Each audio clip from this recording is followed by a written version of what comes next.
It's the two dudes with the attitudes, let's go. On the Friday, you know what it is, man, they came to handle biz. Two dudes with attitudes, and they came to get it in. If you wanna hear it all, yeah, you in the right place. Going through the highs and lows at a pretty calm pace. This is where they talk to all elite, Dynamite and Rampage. All the other news on your timelines or your page. Shooting star press like it's mad side down. MWO, and yeah, they here to hold it down. Had to kick a rhyme just to tell you about the show. From the TikToks or the shorts, they will bring the smoke. And yeah, it's the dudes like it's Sean and it's Diesel. Live on the Twitch, YouTube for the reviews. Show them all the love on the platform you using. 5-star rating now, there is no excuses. Welcome back or welcome for the first show. Two dudes with the attitudes, time to work, bro.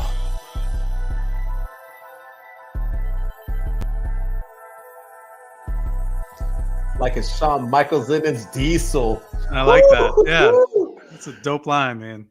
If it's like your first time, if you've been here, welcome back. Or if it's your first, I don't know. Either way, it was dope. Yeah. I already forgot. It was dope. Yeah. Props to my, oh wait. Welcome back to Two Dudes with Attitudes. I hope you guys like that new intro. It is fire. As always, I am Mr. MWO, and with me is the Prince of the Gingers himself, Mr. Shooting Star Press. What's going on, my dude? Oh, living the dream, man. It is 10:30 on a Thursday night, and here we are talking wrestling. It's gonna be a fun night. And you're getting ready to go see a movie. And I don't even remember the last time I was in the movie theater. So that's bruh. I'm this is gonna be my third straight night of seeing a movie. So I saw 2 nights ago, I saw The Little Mermaid. Was it good? We're about to lose some viewers right now. Yeah, I actually thought it was phenomenal. It's so funny because the world was talking about how upset they were that Ariel was black, right? That was like the whole controversy, right? Yeah. Wait till y'all see Flounder. You want to talk about ruining somebody on that I don't know if you've seen Little Mermaid before, but they I saw the cartoon. I haven't seen it. Just wait till it's on Disney Plus, my man. They ruined Flounder, Just and like then I just like how everybody got up in arms about a cartoon, a movie that mermaids don't even exist, so it's not I don't understand. And in the book, was she black? Was she? Who knows? Yeah, so just because she was that color, and it's so stupid. But anyway, I don't even want to get into politics. But Flounder's tripping. And then last night, I took my son to go see the new Spider-Man, and the animated one. The Spider-Verse or whatever. Into the Spider-Verse. And movie was amazing. But the ending is disappointing. So wait till you see that. I don't want to give any spoilers, but and the movie was like 2.5 hours long. We went and saw it at like 6:10. We didn't get home till about like after 9. I was like, geez, this movie is like so. My son's like, I gotta go to sleep, Dad. I'm like, never. But yeah, so yeah, we went and saw that, and then I'm gonna see that new Jennifer Lawrence movie because I'm a straight male. And then tomorrow I'm gonna go see one more. I gotta go see Elemental because I gotta see all the Disney movies. So nice. Yeah, I do think the Jennifer Lawrence movie actually looks really good. And I think so too. No hard feelings, and I think that's what it's called. Yeah, I don't remember the last time they made a good comedy. Maybe The Hangover. But even that one was. You're going that far. You're going The Hangover. Come on. Or maybe Bridesmaids. I'm just trying to think of like a really good, funny comedy that had people laughing in the theater. I Love You, Man. Yeah, but that was after. That was before. Was it? I Love You, Man was before. I Love You, Man was freaking fantastic. Yeah, that was before. Old School. Forgetting Sarah Marshall. That's a long time ago. Get Him to the Greek. I'm about to school you right now. All these were after The Hangover. The Hangover is a classic. So you're saying The Hangover first good comedy that didn't star Seth Rogen, Jason Segel, any of the Jonah Hill, any of the Pineapple Express. Yeah, we can't talk about James Franco anymore, but because he's in some hot water. I forgot he's in trouble. I just saw a thing on TikTok. They were showing the roast of James Franco. It was hilarious. But yeah, I forgot he's in hot water. But anyway, let's talk about wrestling, right? We can talk about movies all day. Yeah, we need to start a movie podcast too. But let's talk about, and probably a Disney podcast. We can probably do it all, dude. How I Met Your Mother. How I Met Your Mother podcast. We really need to. Okay, maybe we'll do like we're gonna do a Patreon or something. Yeah. Let's do it. You pay us our thoughts on How I Met Your Mother. We should do that because I'm already starting an OnlyFans, so we can get it going. All right, you ready? Wait, you're supporting my OnlyFans? Thank you. I appreciate it. I think I'll do all right. You saw me in person. I don't look bad. Anyway, all right. Grabbing beer. Yeah, I mean, it's That's all I do. I just drink beers with my dong out. That's right. Just pop a few Viagra's and drink beer. It'll be a great show. All right, let's talk about something people want to hear. Let's get into AEW. And it was a big AEW week, right? They introduced a new show on Saturday. Oh, so the viewers know we no longer will talk about Rampage, although because we thought Rampage was becoming a show. That's what they told us. And now they're like, if you don't watch Rampage, you won't know what's going on with anything happening in the world of AEW. Yeah, and tomorrow's episode, or technically tonight by the time this thing airs. Yeah. Tonight's episode is going to have MJF on it for the first time, and Adam Cole's going to be on it, and we're going to hear from the Acclaimed again. It's they're having an Owen Hart qualifier on it, and I'm like, for it turning into dark in Rampage or dark in Elevation, which is what they said. So, which sucks because now I still have to watch it. We're not going to cover it. Maybe we'll brief it, but I just say, compare when we talk about something else that it was talked about on this. But now we literally have to. Yeah, last week's Rampage, Aubrey Edwards is 1-0 in her AEW career. Dude, she won figure 4, bro. Like figure 4, right? Yeah. Yeah, figure 8. I don't know what the figure 8 is. She didn't do the figure 8. No, that was something else we'll talk about. But were you confused that she wrestled in a referee shirt? Like, I thought she was a special guest referee. I was like, what is going on? She can't have another shirt. Like, they couldn't put her in another random tight shirt. Yeah, I will say that is one of my pet peeves when wrestlers are special guest refs and they don't wear the referee shirt. I don't know why that really bugs me. I'm like, why are you out there in your, you're not wearing the ref shirt? So I don't know. That's something that it's a little thing, but it does bug me. Yeah, that's when my pet peeve is when a wrestler becomes a referee. There was a part with Shawn Michaels one time, and he literally got like backhanded or something, or like took like a baby bump that a ref would take, and he was out for like 10 minutes. And I was like, dude, Shawn, like a professional wrestler gets like thrown in their head and they just get right back up, recover. They have to get up on a count of 3. But when they're a special guest referee, all of a sudden, they forget all of their toughness is, And they're like, and they're like out forever. I'm like, no, you're not like in wrestling. No. Why are you scripted? But anyway, let's get into Collision. And I'm going to open up Collision with what I thought about the attraction of Collision. So what I mean by that is, first off, I'm going to talk about the intro. We started off with the intro. So they did that song, right? Saturday, Saturday, Saturday, Saturday. I forgot who it's sung by. Elton John. Elton John. That's right, because it's in the Romeo and Juliet movie, which is all Elton John songs. Mm-hmm. And don't give me hate, people. I Elton John fan. I think that song is banging. I like it. As my son says, it's bussin'. But that's a word, I guess. But that is not, I'm sorry to break it to you, but I'm trying to get fired up to watch some men in Speedos punch each other and cut each other open. I do not want to hear Elton John singing Saturday. I want a give me the boom, to generate. I want let the bodies hit the floor. Yes, that song. I would have even taken Paying Jericho to do Judas at the beat. I would have liked any rock and roll type of song. Right? You need to get pumped up for wrestling, correct? Yeah, 100%. And that song doesn't do it for me. I mean, Saturday night is a night for fighting. I think that's the lyric that they use, but yeah, that song just doesn't. It was way too like, hey, we're about to get Collision going, y'all. Let's party. Woo! It didn't get me excited. I was kind of like, am I at a disco or am I like, I don't know. I want to see some dudes punch each other in the face. I don't want to like dance with them. So right off the bat, I was already kind of thrown off. And then we open up with CM Punk, which I won't talk about, but we'll get there. But I will say this, it did look better. We talked about this in a text. So their vision did look better. Their presentation, the stage kind of felt the same, but at least, it didn't feel too different. It wasn't, I know Raw and SmackDown now don't feel too different either, but I don't know why when I think of a new show or a new whatever, I think of like Raw and SmackDown, right? Raw had like a cool stage and it was big, Raw's War, and then SmackDown was like, oh, hold my beer, we'll come out with a huge fist.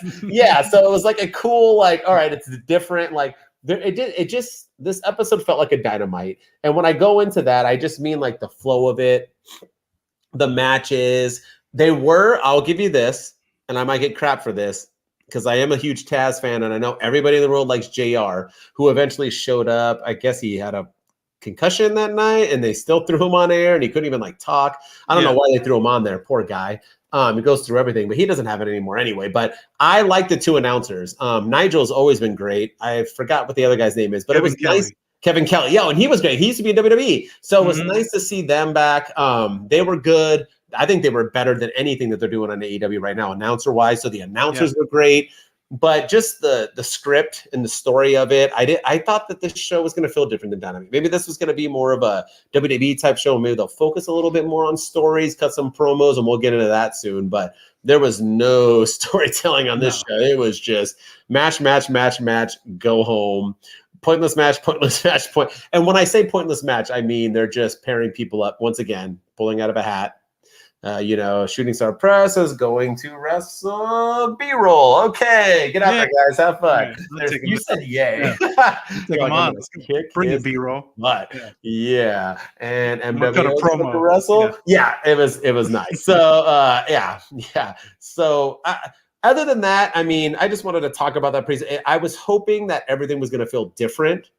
Maybe it was just me, but the whole entire night everything felt the same.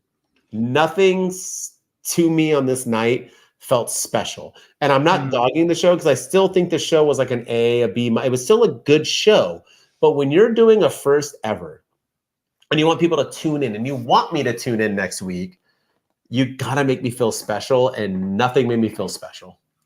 Yeah, I think that was my biggest complaint too, was it just felt I think I told you maybe off air on Wednesday when we did WWE Day, but I think Tuesday.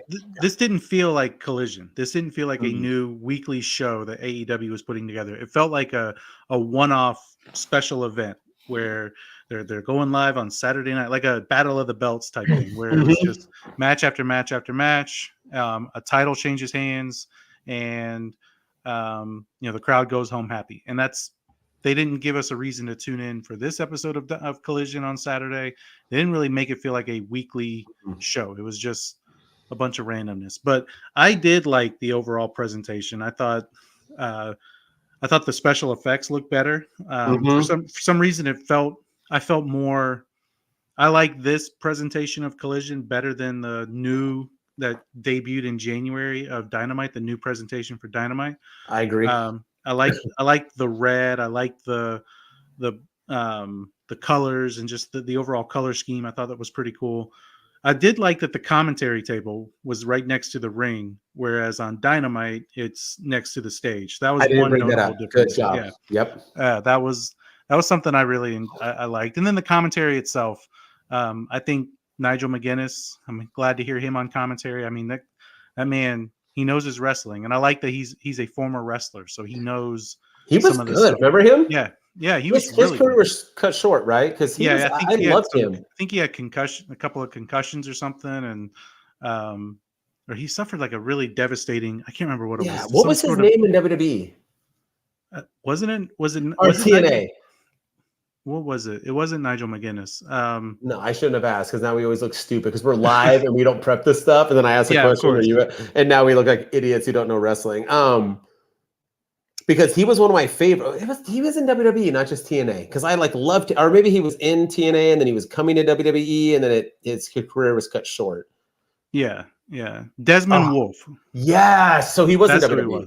Well, he was in TNA too, but he was one of my favorites. I loved him. He was in TNA under Desmond Wolf, and then everything else he's been Nigel McGuinness. Yes, he was great. So, I thought, but I loved. I mean, I thought he did a great job. I thought the Kevin Kelly, it was so cool to see him again. He did a great job.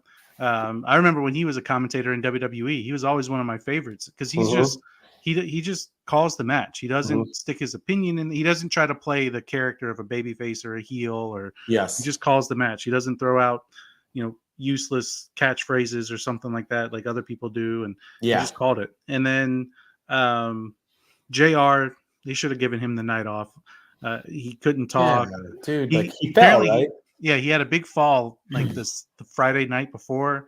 Had a big. They didn't show him on camera, but he had a bad black eye, and I don't know what happened to his voice. I don't know if he was concussed or what, but he could not talk, and apparently he's stepping away from AEW to fully recover. And I get that he probably wanted to be there for the debut episode, and I get that, and I respect that, but they shouldn't have sent him out there, because I do feel like he kind of hurt the show. No offense to JR. I love JR, but I think I was more focused on what's wrong with JR. What's wrong with why is he sound so hoarse? Like why can't I understand anything, as opposed to anything that was going on in the ring? But for the most part, I like the presentation. I like the commentary, but I do wish that it did still feel somewhat special, but it also just kind of felt like a one-off event, like a battle of the belts. Yeah, agreed. But let's get into it, man. Let's talk the opening, the elephant in the room. Right after we get that jazz, yay, the song from Elton John, we go into Mr. Serious, Mr. Buzzkill, I guess. CM Punk. He made his long-awaited return to AEW, and he got a really loud pop. And there's some people that have said it's just as loud as the one he got on Rampage. I don't think it was quite that loud. But the first Collision was in Chicago. This was a CM Punk crowd, and I mean they was the pop of the night, him coming out, and he came out and he looked. He was carrying a red bag, which it's like, okay, what's in this bag? Like, what is he? What? And then we haven't seen the bag since. But what's in this bag? That I was like, okay, maybe that's going to allude to it. So he comes out. He looks pretty serious. He doesn't do his clobber in time. He doesn't really. He interacts with a few fans, but doesn't do any of the antics he was doing before, where he was like shaking their hands and jumping into the crowd. And he just was more of a straight edge, I guess, no pun intended, but just walked right to the ring. He grabbed the mic and he took the AEW cover off of the mic and just had a plain black mic. And what was the point of that too? Like, is he not I don't know. I guess he was going off the cuff. So anything he was saying was not AEW. It was not sponsored by AEW. But so stupid. Yeah, it was. But I thought the promo itself was okay. It was enjoyable. I thought he had some good points. The first thing he said was, we're in the professional wrestling business. We're not in the professional. We're not here for childish antics. We're not here to be children. We're grown-ups. So that made me think, okay, they're gonna turn this into a story. They're gonna get the Young Bucks and Kenny Omega, and they're gonna turn it in. They're gonna make this an angle, because it's a business. And then he started saying things like, "Tell me when I'm telling lies," and that's his new catchphrase. He said it about 1,000 times. Yeah, I guess. And then he started going at the Young Bucks. He said that the CEO of Warner Discovery, Zaslav, I think he said, or Kazlov. He said they call me One Bill Phil, because I'm the real article. What you see is what you get. Yeah, and I'm the real article I'm the one bill in a world full of counterfeit bucks. Counterfeit bucks. Yes. Counterfeit bucks. That was a clear shot at the Young Bucks, and it was really the only one he took up until he told all these fans that he had signs up that said CM Junk. They had Pepsi Phil. They had another one that said straight. I can't remember what the other one said, but he was like, "You can call me that. You can call me that. You can call me that." And there's people out there that think that I owe them an apology, and I'm here to say that I'm sorry that the wrestlers you like are softer than you, or something like that. Another clear shot at the Young Bucks and Kenny Omega, and maybe even Adam Page. But for the most part, I thought his promo was pretty tame. He could have done worse. Thought he could have done better. I will say that I did enjoy it, because I think this might be Punk's first AEW promo where he has not mentioned the WWE. Yeah, I feel like all the other promos he's done, he's talked about how he walked out of WWE and how he hated it there, and now it's how much I hate AEW and why I want to go back to WWE. But he, thought it was a good way to open the show. I'm glad that I am glad that he talked about it without talking about it. And then he ended the promo. Let's talk about it. He pulled out he talked about what was in the red bag, and he said that I'm the champion. Nobody has pinned me or submitted me for this, even though he was stripped of it, and he's not the champion because he went into business for himself at the media scrum. Yes, he did. So he's not the champion. There's not like it's an interim thing, or Moxley had the interim title when Punk was out hurt with the real title, like that I got, but this just didn't make any sense. And then he was alluding that he's the champion, but he didn't take the belt out of the bag, and then we didn't see the bag later on in his match. So it was just I thought it was a kind of a bizarre way to end his promo, but I thought for the most part it was a solid promo from Punk. I'm curious to see what happens next when they're not in Chicago. So I'm curious to see if the crowd when they're in Canada this week, is the crowd going to cheer him? Are they going to boo him? Are they going to be happy to see him? Or is he going to cut another promo? Is he going to be backstage? I know he's going to wrestle. He's going to be in an 8-man tag, but is he going to cut a promo every Collision? I'm curious to see what happens from there. That's really the only thing that has me excited about the next episode of Collision. Well, here's the thing with Punk and opening up, right? For one, CM Punk's supposed to be a babyface. So why come out and cut a heel promo in front of your hometown baby-faced, crowd and so on? But, was it a good promo? Yes. CM Punk can cut a promo. Has CM Punk cut a ton of good promos since he's left WWE? Not really. His AEW promos have been they've been average. Some of them have been good. Some of them have been whatever. But this was good. This might have been one of his best, most especially because all the time he took off and where he's been. This was a pretty good, solid promo. But I didn't like what he talked about, and I didn't like that he went off cuff, because you basically got suspended and had people hate you because you were going in business for yourself. He basically went in business for himself again, because he brought down a bunch of people who aren't even in a feud with him right now. And the Elite are in a feud with probably the biggest faction in the world in the BCC. And he basically brought them all down, and we all know who they were talking about. So I think he really put AEW in a bad situation. You texted me about that, and you said, just wait till you watch it. You'll figure it out why he put Tony Khan and everybody in a weird position. But not only that, but the title thing. You come out with a Orange Cassidy backpack, and you talk about how you're the champ and it's in here, but you never show it. My thing is that there has been other people who have come out and have said they're the champ when they didn't lose it. One of them being the man himself, CM Punk, John Cena. He came back with the belt, basically said, I never lost this. What did he do with that belt, Shooting Star Press? He showed it. He wore it. He had it. He wore it. He displayed it. Displayed it. They wrestled for it, right? Shawn Michaels, Razor Ramon. Shawn Michaels left. He got beat up at a bar, I think, at that. No, that was the loss of Smile. Maybe this was the stare. I don't know. But he left. Razor Ramon came back, won the IC belt for the first time. Then Shawn came back. I'm the champ. Not only did he wear it, they had a ladder match, first ever, I might add, and both belts were up. So they literally were fighting for both of the belts. So how are you going to say you're the champ? And then you come out on Dynamite and you don't even have the belt again. So just everything about the promo, once again, delivered well, done well.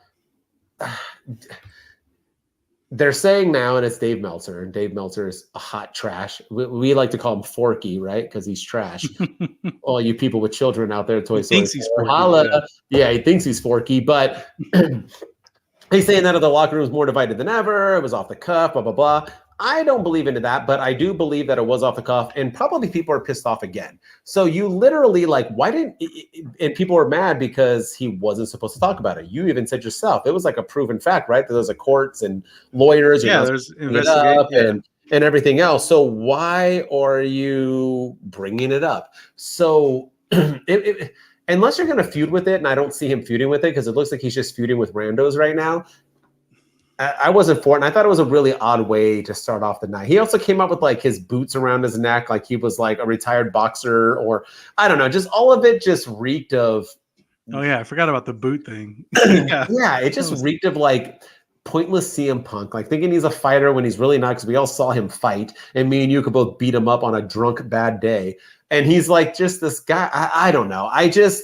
I told you before, one of the things I loved about CM Punk, excuse my throat clearing, is that he was threatening because he was like a kind of muscular, a cut kind of dude, tattoos, bald head. Yeah. He looked threatening, and now he just looks like a dad with a dad bod who looks like he's the drunk uncle at a barbecue, spitting out stuff he shouldn't be spewing out.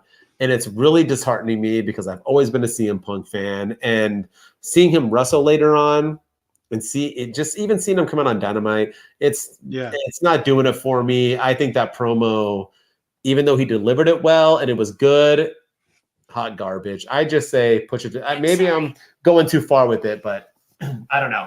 I didn't like it. It wasn't a good way to open up Collision. So I had the intro and that going for me. I was already kind of towards Collision right off the bat. Yeah. And I mean, I was actually surprised that he talked about this, that he was able to talk about the stuff that he talked about. Because I know that there's rumors that they signed NDAs and everything like that nobody could talk about it publicly. Yeah. I get it. And then he came out and he's talking about counterfeit bucks, and he's talking about wrestlers being soft and how he doesn't owe anybody an apology. And I don't know. It just, if they're not going to turn this into a storyline, then why even mention? I mean, but it's also tough because I feel like you had to mention it because everyone knows that was the other thing too. Everyone knew why he was gone.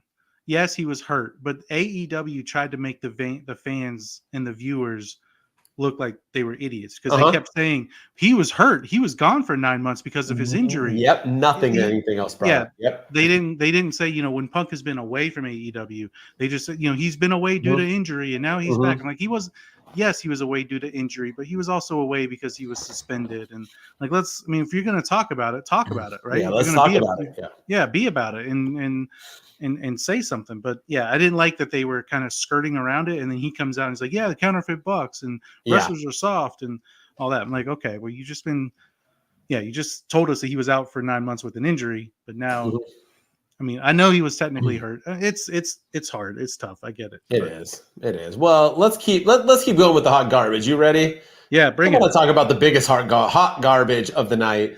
I'm talking about your boy and every girl's dream boat, Mr. Wardlow himself, the TNT champion, right? He comes out against who, of all people, Luchasaurus, to have a match. Obviously, he's going to just smash Luchasaurus because it should have been Christian who won it, but we skipped through that and he beat Christian. So let's just move on. Oh, wait. That's right. Luchasaurus wins and beats Wardlow for the TNT championship. What in the hell, Bobby? It's just like so. Okay. That should be a segment we do called "What in the hell, Bobby?" Can we do it? All right. We just created it. What in the hell, Bobby? And we could replace our dude segment. Yeah. What in the hell, Bobby? But like, it's nobody knows what even that's from, other than you and I as oldies. But this TNT championship, once again, it's passed around more than the girl I'm about to, enjoy myself to, Jennifer Lawrence. It's like, this thing is just going around and going around. It's like round and round, round and round. It is. And maybe Christian did win the belt. I'm confused because here's the thing, right? Luchasaurus wins. All right. Then Christian gets the belt and celebrates like he just won. And then they said at Rampage, I think Rampage, right? Christian's announcing. Is it Rampage or is it Dynamite? Yeah. One of them Christian speak. I think it's because Rampage is the hottest show on TV all of a sudden. Yeah, it's like the new it's must-see TV. Yeah, let's get a new show I have a feeling Collision is the Dynamite. We'll see how this turns out. But anyway, but Collision, so he wins. He's still I don't even know how to talk about it because it's so confusing on why you would have who wants Luchasaurus to be the champ? Why does Wardlow keep losing? Why does the TNT title keep bouncing around? Why was Christian holding it? Did Luchasaurus win it for him? And if he did win it there's a lot of questions. Are you writing all these down? And if Luchasaurus did win it for him, does he really get to have it? Is that recognized? Are they going to do like Lay Cool, where like they cut it in half and they each have one half of it, and then they kind of combine it as besties? I don't know. Yeah. The Lucha Christian Bella. I don't know what's happening, but did Luchasaurus ever even get up or celebrate? He just kind of stood in the background while Christian was. I think what that's doing is I think it's alluding to a potential Luchasaurus turning on Christian Cage, because But did we need the belt for that? Couldn't have no, Christian cost Luchasaurus do the jealousy and do that if that's going to happen? Because this belt hasn't felt important since Cody Rhodes. Remember, yeah, Cody Rhodes and Sammy Guevara had one of the greatest ladder matches of all time for this belt was a thing. Rest in peace, Brody Lee had this damn belt and was a representation. Like this belt was hotter than the Sammy World Guevara, Championship Sammy belt. Guevara Yeah, had it for a while. and yes, and now this belt is a flipping joke. It just is so meaningless. What a stupid way to have on Collision. I know they wanted probably something to like shock the fans, but they didn't shock the fans. They didn't have to. When do it that. happened, we were all just like, ugh, again, right? Yeah, yeah, and I think it was Yeah. more. I think people were more pissed about Wardlow losing than they were about happy that Luchasaurus won. And I'm happy with Luchasaurus having the TNT title. I think it's I like Luchasaurus. I've always been a fan of his in AEW, but I didn't feel like this was the time for him to hold. Yeah, I'm not crapping on Lucha. Yeah, no, yeah, and I do think that maybe they're trying to tease it so Lucha did all the work, but Christian Cage is taking the glory. And I mean, Lucha had him on his shoulders, but he didn't look very happy about having Christian Cage on his shoulders. I thought it was hysterical. I thought that was probably the highlight of the night with Christian Cage celebrating. Okay, I agree. Like he did all the work. I thought it was funny as hell, but still, just having Wardlow lose. That's where I'm at. Yeah. Yeah, it makes no sense. I mean, it's basically the TNT title is basically the 24/7 title. I'm tired of like talking about it over and over because I don't feel like anything's going to change. And I know Tony Khan listens to our show, but yes, he does. He doesn't listen. He must tune out around this time every time we talk about the TNT title, because as soon as he makes it feel important, he puts it on Powerhouse Hobbs, and then as soon as Powerhouse Hobbs makes it feel important, he puts it back on Wardlow. And as soon as Wardlow starts rising up the ranks again, he puts it on Darby Allin. And as soon as Darby Allin rises up through the ranks again, he puts it on Samoa Joe. And then Samoa Joe has it for 2 weeks, and then it's back onto Powerhouse Hobbs. And it's the same people over and over. But I'm happy for Luchasaurus. I know I say this every time the TNT title is won, but I hope he has a lengthy run, and I hope that him and Christian, whoever's the champion, let them bring prestige to the TNT title and let them hold it for a while. But we'll see, because I doubt it's going to happen. It'll probably change hands next week.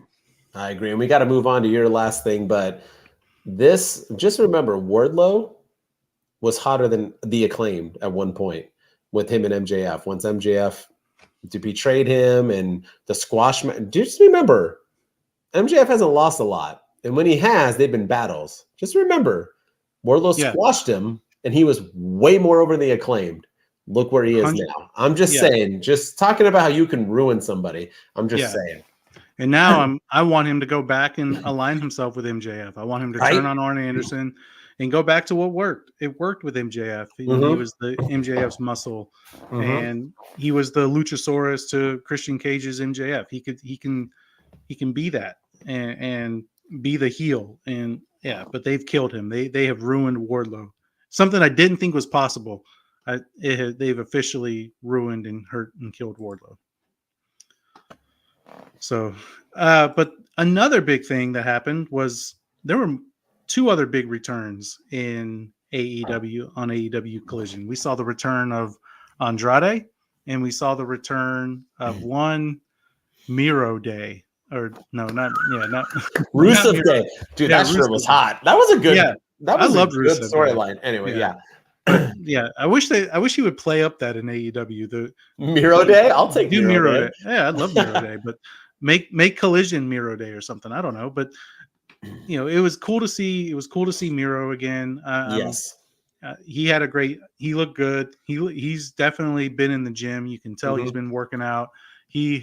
While he's been away, and that's the thing. They spent all this time talking about Punk being away for injury, but they never once said why Miro was gone. They were just like, "Oh, Miro's back, and here he is, and he's because of his wife." They didn't want to say it. Yeah, but same thing with Andrade. yeah, but he had a match with Tony Nese, and Tony Nese got some offense in, but it was really Miro destroying him and putting him in the camel clutch. And yeah, it was a good way for Miro to come back.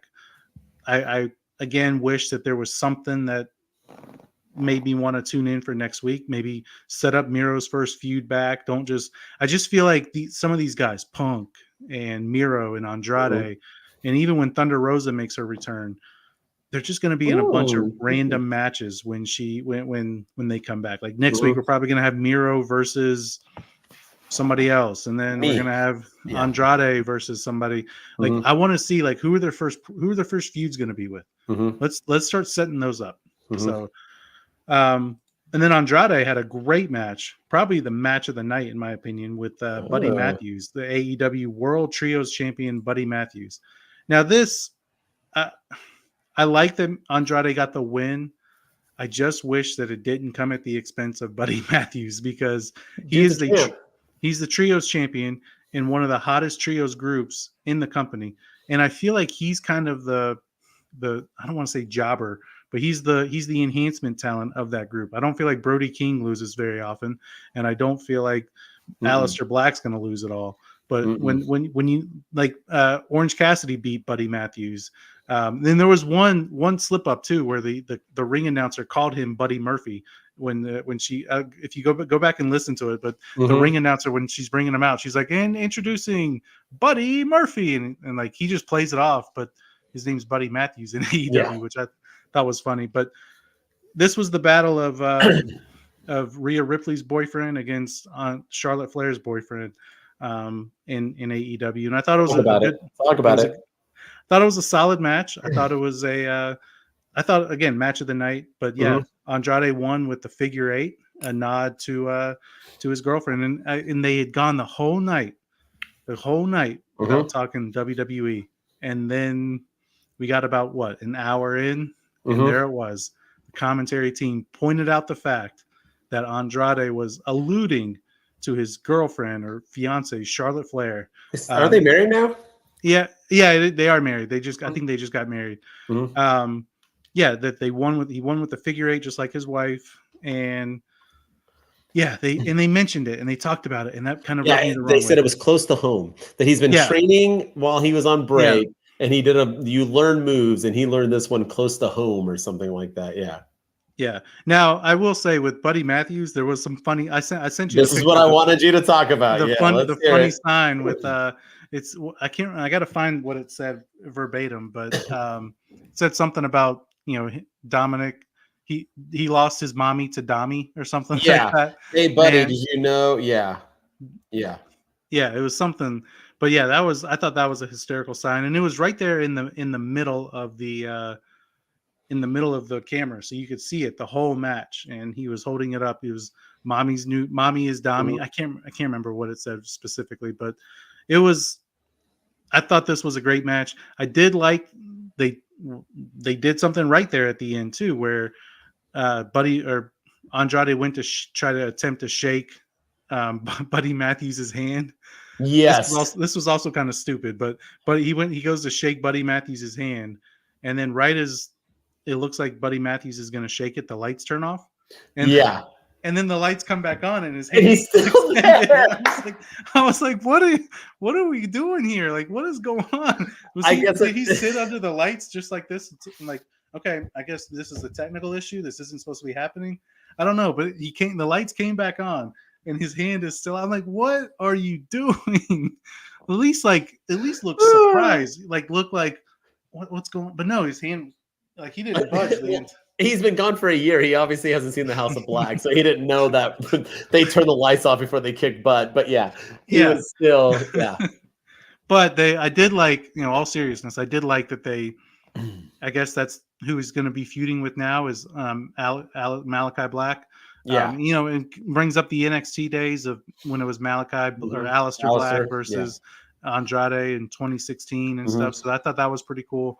And I think they're going to tear the house down in AEW if that's the angle that they go. I just don't like this pairing because, again, Andrade can't lose his first match back, but Buddy Matthews also shouldn't be losing because he's holding a title. So I wish that maybe you could have found anybody else for him to battle, and especially in his first match back. And now looks like he's going to go after Malachi Black, like we just said, and same thing's got to happen. It's still too early for Andrade to lose, but Malachi Black can't take a loss either. So we'll see what happens.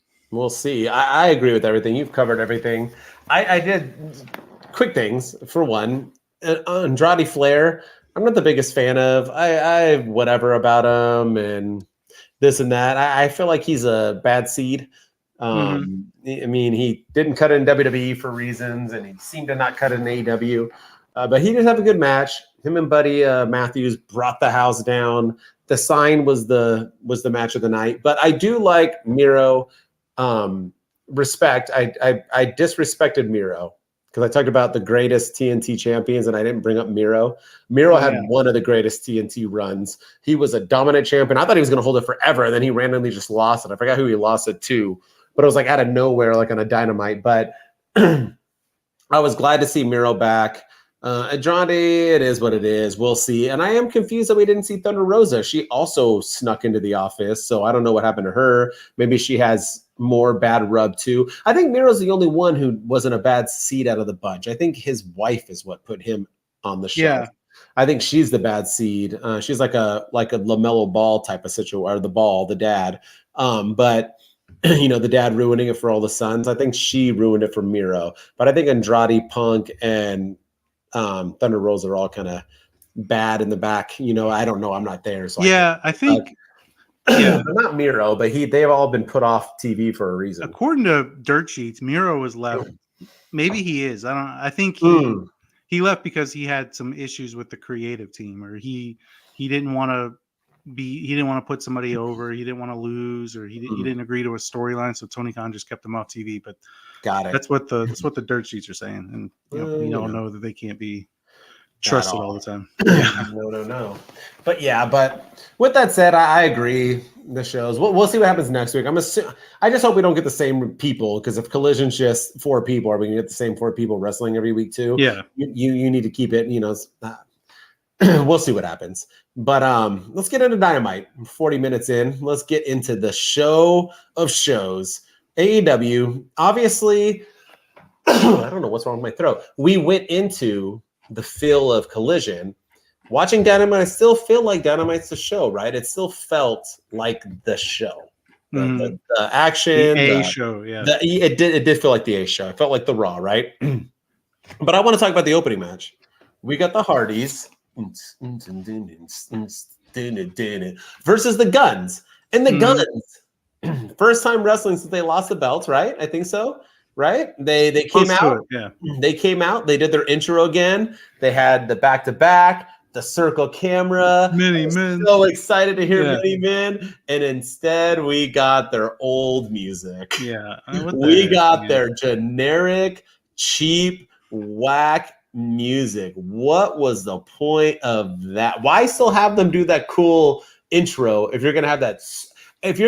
Obviously they could only afford 50 Cent for one night. They can have Saturday. They can have the music the Elite come out to. They could have CM Punk in Living Color. CM Punk, and they can have Jungle Boy. They can have all those songs, but they can't afford 50 Cent. My boy, G-Unit, he'd be charging for his fans. It's only 50 Cent too. It's only 50 mil. But obviously they couldn't afford it. So why not create them another cool hardcore gut? No, they came out to the worst.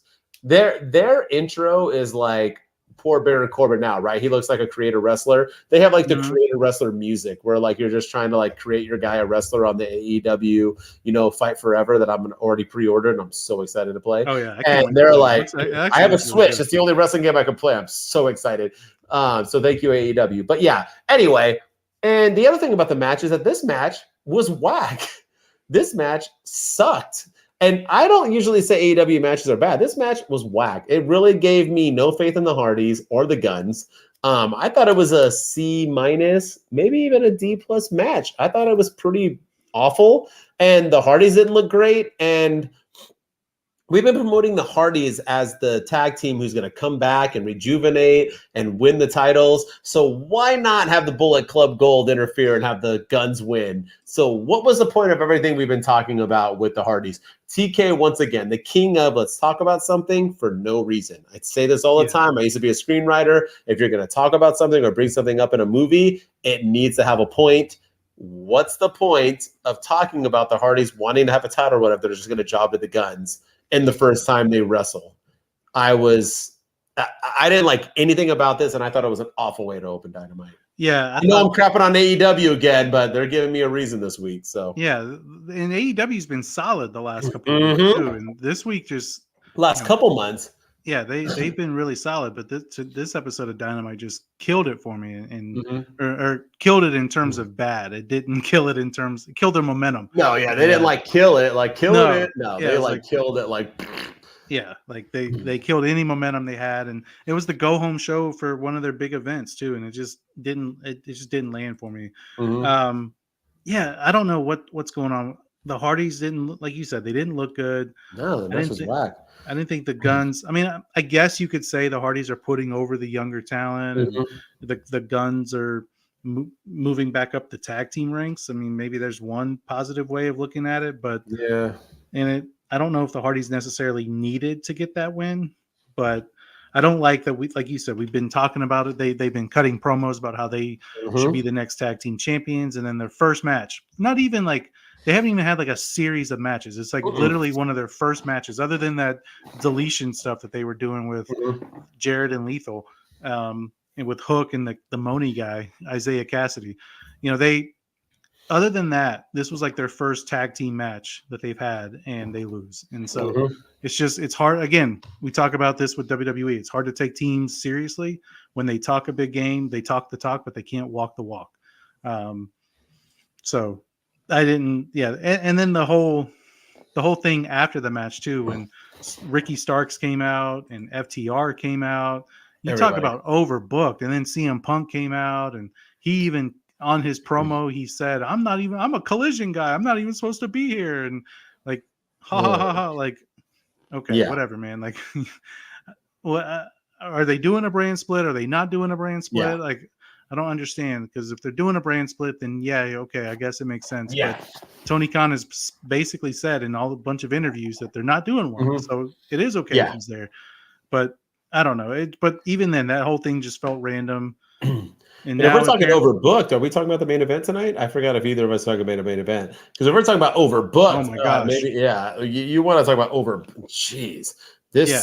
All right. Well, we'll talk. Yeah, I mean, the last week's was with the return of Eddie Kingston, and then Kenny Omega came out, and then Will Ospreay came out, and Homeboy came out. Then Daniel Bryanson came, and then everybody was coming out. Oh, jeez. Yeah, but this one, I guess we know what our main event is on Saturday for Collision, because it's going to be an 8-man tag with Bullet Club Gold and the Guns against Punk, FTR, and Ricky Starks. So I feel I don't know if I like how I feel about that. I feel like maybe this is the best way to use Punk right now, instead of putting him in singles matches.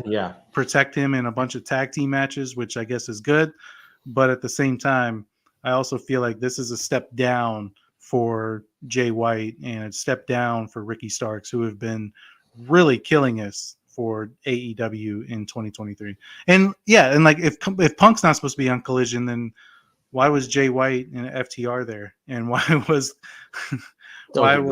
Juice Robinson there? And why was Ricky Starks? And let's just have an AEW draft so we can make it make sense. Yeah, that's what we need to do. Make it make sense. Have a draft so that way they can go wherever they want afterwards.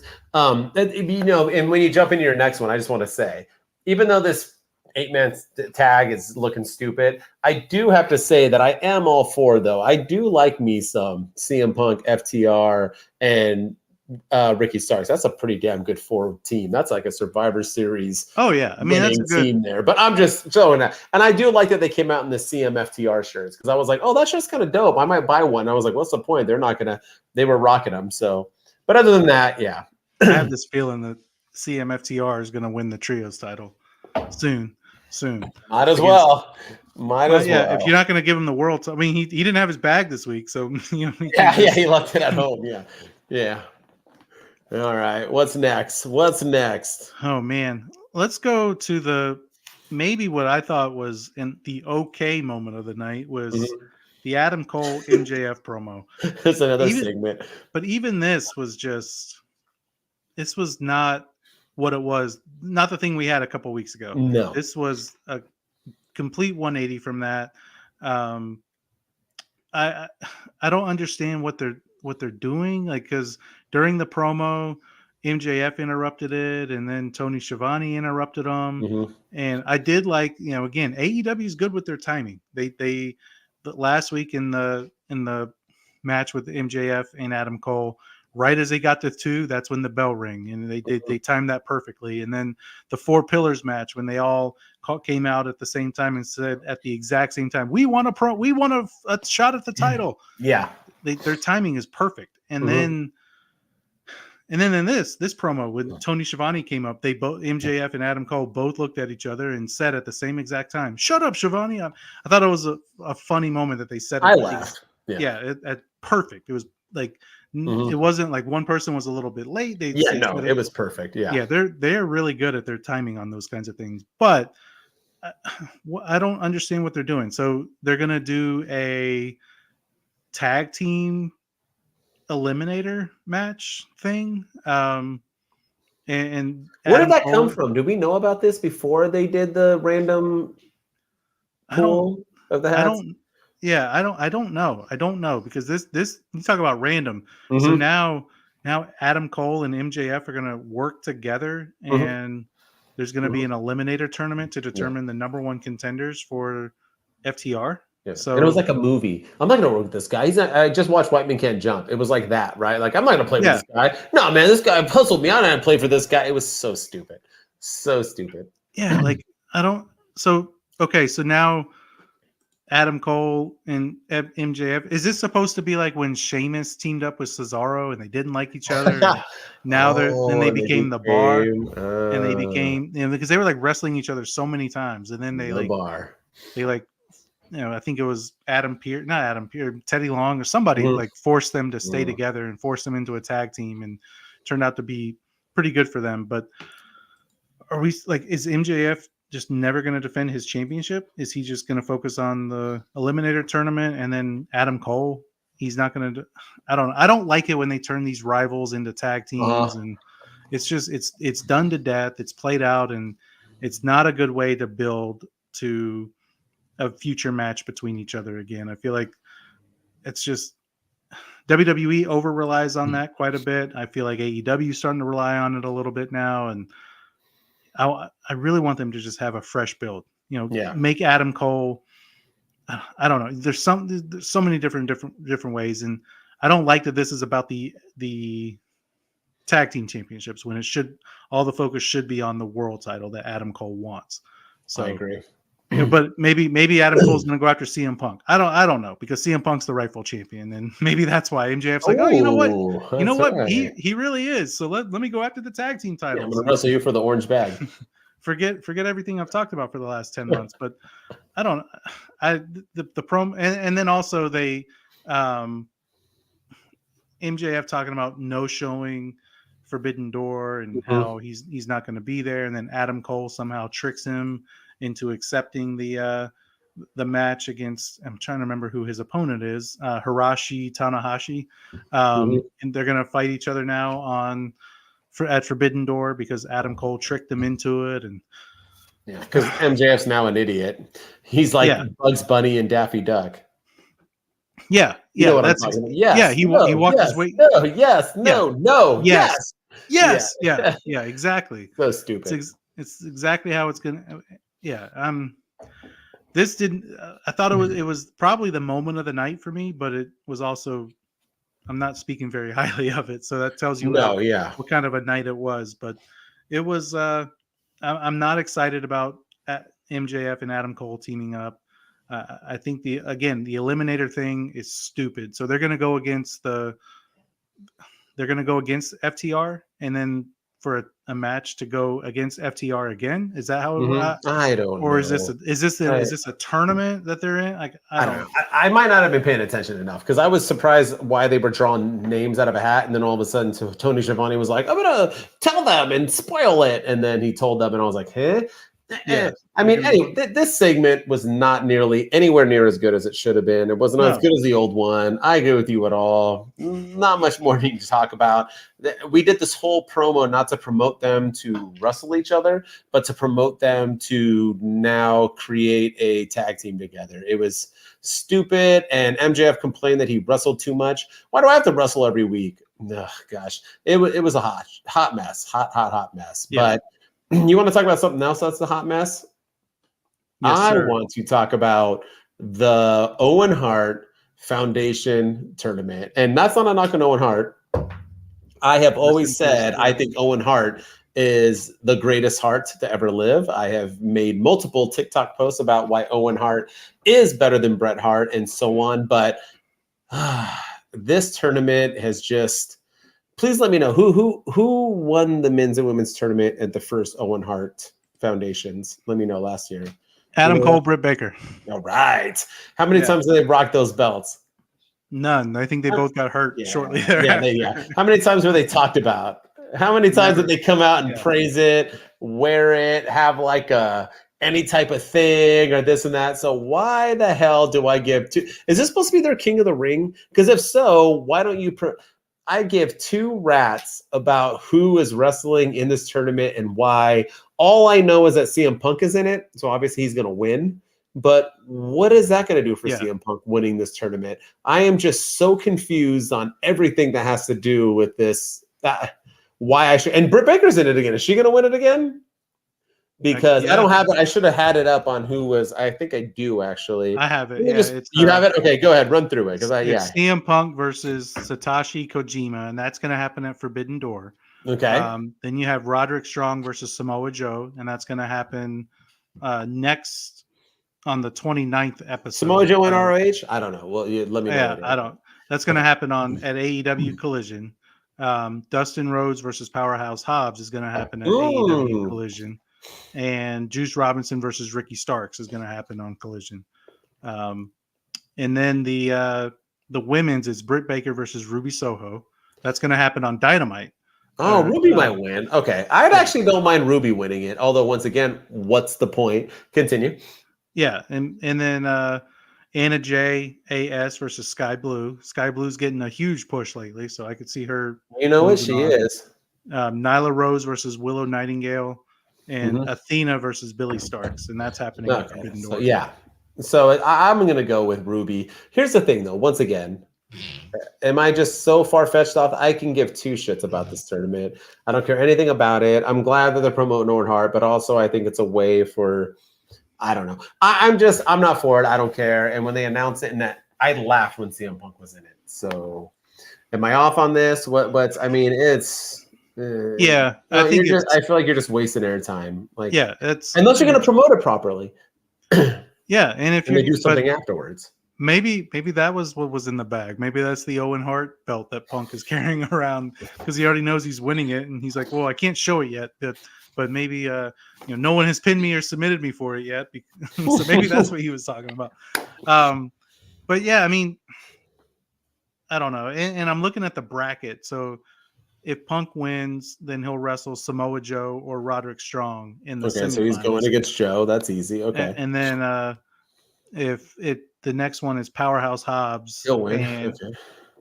Against Dustin Rhodes, and then Juice Robinson versus Ricky Starks. So I think they're setting it up for Punk versus Ricky Starks in the final, which that could happen. They could start they can start leading to that story on Collision because they're in the 8-man tag together. But I doubt they won't do that. I don't know if they'll do that just yet, but they should because again they're not really doing well with telling stories at the moment. I agree. But Punk is winning that tournament hands down. Hands down. All right. What's your last thing? What's your last thing about how much we loved about AEW? Do you have something you loved? There's not much. You don't have to do it. Talk about what you're going to talk about. If you hate it, you hate it. I mean, I will say lackluster week, bro. Yeah, I will say I guess I'm excited to see who Sting and Darby Allin's third partner is going to be at Forbidden Door. Okay, it's Goldberg, but yeah, keep going. Yeah.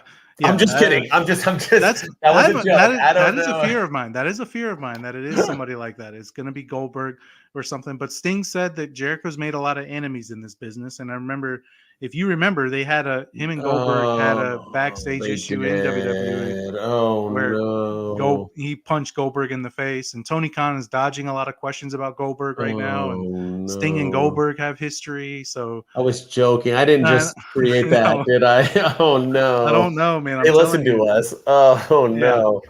But yeah. So this whole thing started with Chris Jericho, Minoru Suzuki, and Sammy Guevara beating Action Andretti, Darius Martin, and AR Fox in a 6-man match. Random people put together. It makes sense that Sammy Guevara and Jericho put together, but Suzuki, are they friends again? They like. Well, he hated him and didn't want to wrestle with him, and then they tag team like they were like. He said, "Let's get the sex gods back together." Yeah, and I guess they're doing it. Yeah, Sammy Guevara didn't look like he was turning on him anytime soon at all. No, besties. But Minoru Suzuki, I mean, I don't know. He's not part of the JAS, so that was a I get it's Forbidden Door, and they're trying to tease to that, but yeah. And then we got another interaction between Jericho and Sting, and they're going to be in the trios match on Forbidden Door with they called them the Suzuki gods with Suzuki, Jericho, and Sammy. Yeah. And then they're going to take on Darby Allin, Sting, and a partner of their choice, and that partner will be named on Collision. So I have a reason to watch Collision on Saturday night, to find out who that partner is going to be. Yeah, I agree. I mean, Sting, Jericho, whatever. I mean, Sting needs to have a retirement, farewell, goodbye. Who better than Jericho? Because Jericho's older than Sting, probably. I'm just joking, but he can still go. Jericho looks better than CM Punk right now, and Jericho's way older than Punk. So I mean, I'm just saying, I'll watch Jericho wrestle anything. So I mean, I'm all for it. This is going to be an unpopular opinion, but I do think Sting needs to have a retirement match soon, but I don't want it to be in a tag team match. I think he needs to go out with a one-on-one match, and maybe it's against Jericho one-on-one, maybe it's against Goldberg one-on-one, but whoever it is, it needs to be a one-on-one match. And I don't know. I don't know if that's the route they're going in the future or what, but Sting versus Triple H 2. All right. But that was a joke. Version. But anyway, AEW week, man. Hey, I want to say we haven't crapped on AEW in quite a while. I apologize if we crapped on them this week, but holy cow, every time I watched AEW this week, I was just like, Yeah, it was not a good hopefully week. They have a better. Hopefully Rampage tomorrow into Collision and Dynamite will give us some. Maybe that's why Rampage is so stacked. Maybe they knew, like, we're really phoning it in this episode of Dynamite. 100%. We put all of our cards on Collision last week and didn't really plan for Dynamite. Yeah. So now let's really make Rampage something, because Rampage is also in Chicago, because I think it was already taped. So I we're think gonna so. We're gonna have Adam Cole. We're gonna have MJF, and I guarantee you it's gonna be MJF in a backstage pre-tape segment. So he's not going to be there. He's not going to be in the ring cutting a promo. No, he's not going to be on no. Yeah. Are you kidding me? They don't deserve that. But yes, sir. Well, let's get into our segment. You ready? Yes, sir. School's over, so we're getting into report cards again. Why not do report cards? Because we're going to crap all over them. We might as well show you why. We're going to go into bad grades. Shooting Star, you're always first. And we're already, 3 minutes over. All right, let's go. You ready? Let's go. Yeah, let's do it. Let's do it. We got time. Okay. So I want you to give me a grade on the TNT title. Just the overall, like forever? From introduction till now. How would you grade it? Okay. So I'm not going to give it an F since we're doing introduction from now. I'm going to go on an average. So I'm going to do a C, because I truly feel like the TNT title was an A at one point, and now it's an F. Yeah.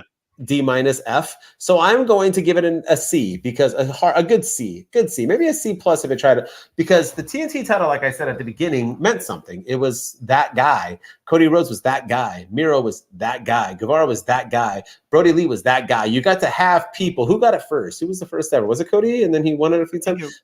I forgot the first ever, but I mean, I gotta stop asking you. We look so stupid every time. We need to look things up before I ask questions. I keep saying that.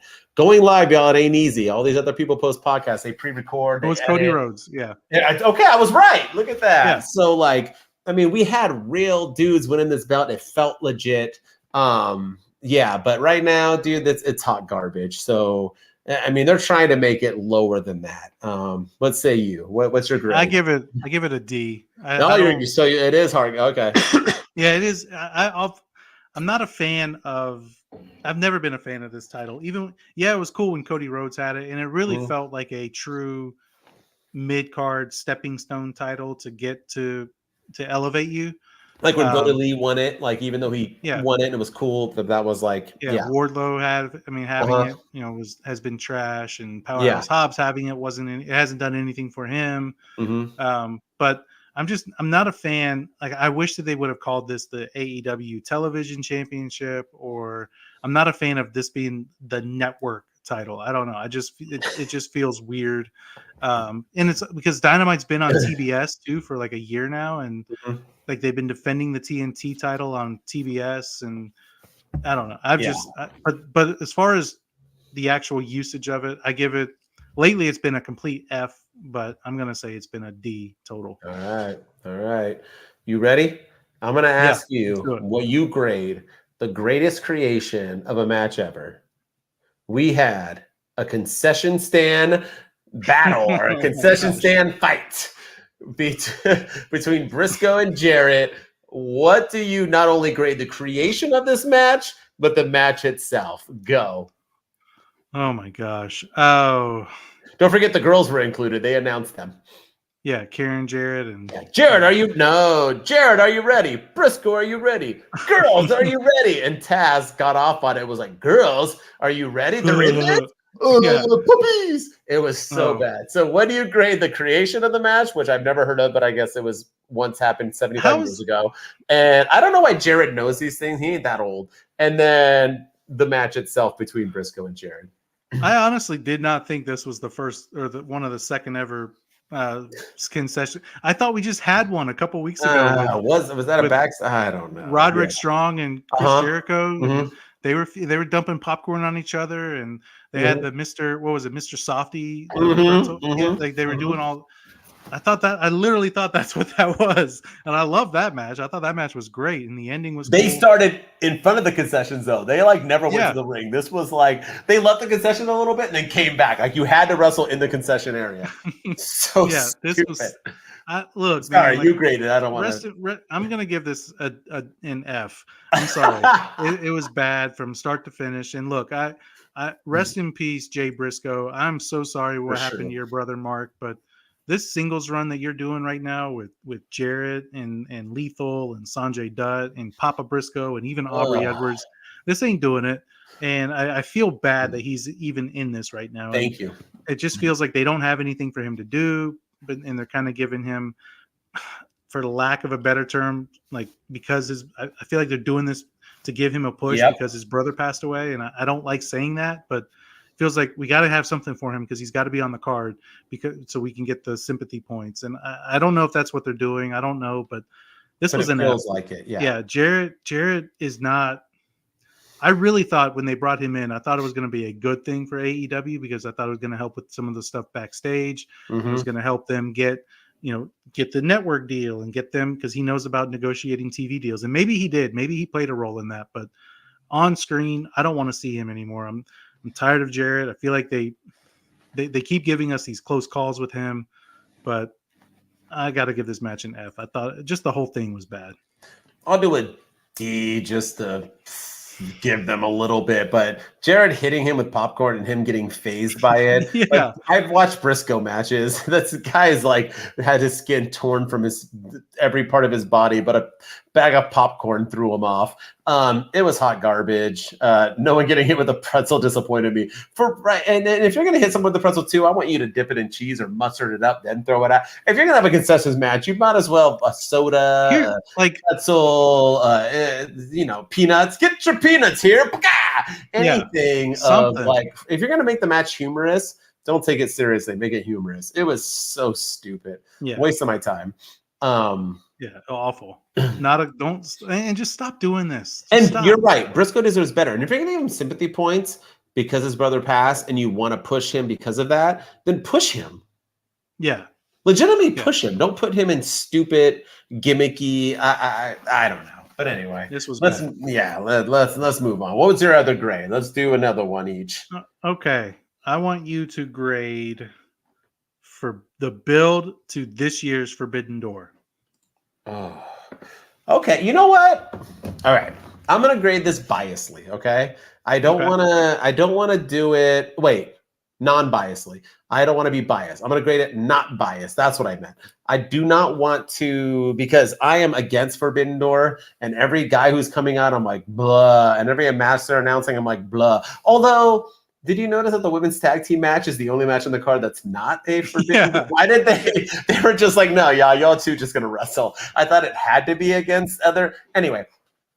And where's Saraya too? That's another thing. Yeah, I don't know what she's doing. Maybe she's with New Day making some videos. But here's the thing, right? So I just saw that rap on TikTok and it always cracks me up. Yeah, with KKR rated like your boy Xavier Woods. Yeah. But I'm like, okay. The build has been good though, because the guys have been there. They are. I don't know why it's a Forbidden Door when you're wrestling guys in ROH who are literally part of the organization. But I am going to give this like a B+. This has been a good build, man. They're promoting it. They're hyping it. They had MJF not want to be a part of it, and then he got duped into it. They closed out their main event on Dynamite with not even a match, just Danielson talking and hyping up his match and calling him out and them coming out and all of them coming out and wrestling. I mean, Tony Khan has definitely threw away storylines and made this week suck due to pushing Forbidden Door. And I'm sure there are people who love this week of Dynamite who are going to disagree with us, saying Collision and Dynamite were awesome and they love Forbidden Door and they love seeing no story and A+ matches. And I'm not saying you guys are wrong. Wrestling is about the people and we all love it because we love what we want from it. So it's for everybody, whatever you like or not. But I'm going to give it like a B+. Even though I'm not digging this and I'm not going to watch it and I give two rats about it, I do think that TK is doing at least a good enough part in pushing it. Yeah, I think this might be one of the best pay-per-view builds they've had in quite a while. Because I think compared to last year when they had so many injuries, I mean, you didn't have MJF he was on his hiatus. MJF was. CM Punk didn't wrestle at Forbidden Door because he had just broken his foot against Adam Page and they had to relinquish the title. John Moxley won it at Forbidden Door. Adam Cole wasn't there. Britt Baker wasn't. I mean, there was just a number of people that were not at Forbidden Door last year because of the bug. I don't think Bryan Danielson wrestled either. Nope. So yeah, because he was dealing with some stuff. Yep. So this year, I think it's going to. I think it'll feel like a true Forbidden Door, and I think we're going to see some surprises. I think there's going to be some cool moments. So yeah, I'm going to give the build for this a B. I'm personally not invested. I'm personally not really interested in all of this. Yeah. But I think the build for it has been really good, and I think we're going to have some really good matches, and I think the wrestlers are going to be there. I think that's what hurt it last year was we didn't get to see the people that we wanted to see. Yeah, but everybody and their mom is there. Yeah. All right. I was going to ask you about Collision. I'm going to skip it. I want you to tell me what you grade Valkyrie as the champ. What are you going to grade her as the champ of A? She wrestled just Reese. She wrestled on Dynamite. You mean Statlander? Oh, Statlander. Sorry, not Valkyrie. Yeah, Statlander. she wrestled I Valkyrie. apologize. Yeah. She wrestled Valkyrie. My apologies. Sorry, everyone. Chris Statlander as the champ since she beat. That was going to be my. Since she beat. Yeah, you're like, what? Oh, were you? So Chris Statlander, after she beat my girl, Cargill. What do you grade her since then? How are you feeling about it? She just had a match against Valkyrie. What do you think? Sorry. Yeah. No, you're fine. I'm going to give her a B. I think I feel like she's getting matches on Dynamite more than Jade Cargill ever did. 100%. I feel like she's defending that title more than Jade Cargill ever did. 100%. I feel like it feels like a true championship for her. And the matches she's had have been really, really good too. And I think she's bringing it. And I was really bummed out when they took the title off of Jade Cargill. I never thought that was a big mistake, but I don't want this to turn into the female version of the TNT title. So if the person that beats the person that was 61-0 in AEW, she needs to have a long reign. And I think she's doing that. I think she's actually having really solid matches. The match this week with Valkyrie was really good. I feel bad for Valkyrie because she's gone for that title now like 3 or 4 times and has not come out with it. She lost clean. I was going to talk about that. Yeah, she's lost clean every single time too. But no, I think I think it's been a B. I'm going to give her a B. I think she's defending it more than Jade ever did, and I think that's all people want, and I think that's all you can ask for. I do want to see the rematch, though, between Jade and Statlander. All right. So do I. Hopefully that happens at All Out or something like that. Yeah. I'm going to say same grade. I agree. Same grade. Did we lose you? Did you lose me again? Am I here? Hopefully you're coming back. Can you? Oh, no. There you are. Yeah, you're back. You're back. I was going to say, I didn't see my thing. Are you sure you didn't lose you this time? I was going to say, my bars didn't go. I always look at my bars. Well, we're almost done anyway. But yeah, I agree with you. I give the same grade. I think, can you hear me? Yeah. Mm-hmm. Okay. I think, Jade Cargill is my girl. I was upset when she lost, but I think Statlander, they have pushed her well, like you said. Cargill was never on Dynamite. Statlander's been on Dynamite. She's been on everything. I thought she had a phenomenal match against Valkyrie, so much so that I put Valkyrie as my person in my notes on accident. But Valkyrie, and she won clean. She's been winning matches. Yeah. She's looked good. She's done her thing. Super impressed. I'll give it a B as well. So let's keep it going. Yeah, I want to see Jade Cargill. I don't know if they should wrestle again because I think Cargill's going to move on to better things. But I hope so. We'll see. I do like what they're doing, and don't make this the female TNT title where you're playing hot potato with it. Like give Jade Chris Statlander a lengthy run. Yes, sir. Especially because she just beat somebody undefeated. I agree. So. All right, y'all. That is it. AEW is done. We went way over. I didn't think we'd go this long with AEW. We went way over. We have two hour shows now. I know. Look at us. I know. We gotta push it now. But with that said, like I've been saying, we got nighttime now, primetime hours. Thank you for people commenting in, viewing us, enjoying us, subscribing to us. We're gonna start trying to do some watch-alongs, other things. We're gonna do a SummerSlam one coming up. We definitely are. We got to talk about that Shooting Star and when we're gonna do it. We'll post that on our TikToks. We've been TikToking more, doing more. Yes, sir. Two Dudes with Attitudes Wrestling Podcast. We are getting back. As always, thank you so much. I'm Mr. MWO, and my boy Mello don't miss until next week on NXT. But as always, Two Dudes with Attitudes Wolfpack, Mr. Shooting Star Press. Our socials are on the screen. We're on Instagram, TikTok. The podcast itself is on everywhere out there that you get your podcast from. We're hitting it up everywhere. Subscribe to us. We're almost at 300 subscribers now on the YouTube. So keep showing us the love there. Follow us on Twitch. You name it, we're out there. I'm trying to get us on Kick, but we keep getting kicked off because for whatever reason it's not working. But we're going to get on there next, and that's going to be the next place where you can find us. So keep showing the love. Keep showing the love. Let's go as always. Two dudes out. Two dudes with the attitudes, let's go. On the Friday, you know what it is, man, they came to handle biz. Two dudes with attitudes, and they came to get it in. If you want to hear it all.